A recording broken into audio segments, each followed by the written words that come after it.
தோனியோட career பத்தி எல்லாருமே கேட்டுட்டு இருக்காங்க. ஏன்னா இந்த வாட்டி சிஎஸ்கே மேட்ச் வந்து சரியா விளையாடல. தோனியோட மேஜிக் நடக்குமான்னு எல்லாரும் யோசிச்சாங்க. தோனியோட மேஜிக்கும் நடக்கவில்லை. ஏன் எல்லாருமே என்ன கேட்கறதுனா, வயசாயிடுச்சு, அவரால் விளையாட முடியல அப்படின்னு. பட் ரொம்ப ரொம்ப இம்பார்ட்டன்ட், டைம் உங்களுக்கு எதிர்மறையாக இருக்கு.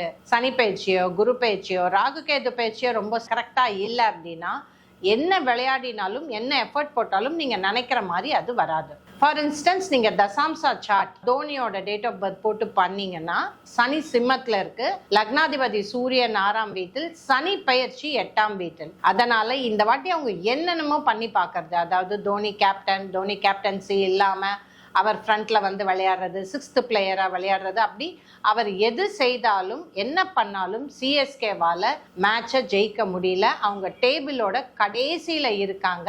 அதற்கு விட ரொம்ப ரொம்ப இம்பார்ட்டன்ட், அவர் முன்னாடி எல்லாம் வந்து வந்தார், விளையாடினார், வென்றார்னு இருப்பாங்க. இப்ப அப்படி இல்லை. ஐபிஎல்லை விட்டு போனோங்கிற வாய்ஸஸ் ஜாஸ்தியா இருக்கு. இப்ப குரு பயிற்சி வந்து அதிசாரத்துல அக்டோபர்ல வந்து அவருடைய 12ஆம் வீட்டுக்கு வரும். அப்படி வரும்போது இன்னும் அந்த வலுவடைஞ்சு அடுத்த ஐபிஎல் டீம் சிஎஸ்கேல விளையாடுறதுங்கிறது பெரிய கேள்விக்குறியா இருக்கும். சடனா அவர் வந்து ஓய்வெடுக்க வேண்டிய ஒரு சிச்சுவேஷன் வரும். அவரோட கேப்டன்சியாக இருக்கிறதோ இல்லை மேற்கொண்டு கிரிக்கெட் விளையாடுறதோ பெரிய கேள்விக்குறியா இருக்கும். ஸோ கேப்டன் கூலுக்கு வந்து he will lose the cool. அது மட்டும் இல்லாமல் he has to hang his boots. கிரிக்கெட்டோட அந்த என்டையர் கரியருக்கு அவர் கம்ப்ளீட்டா பாய் சொல்ல வேண்டிய டைமோட தருணம் வந்துவிட்டது.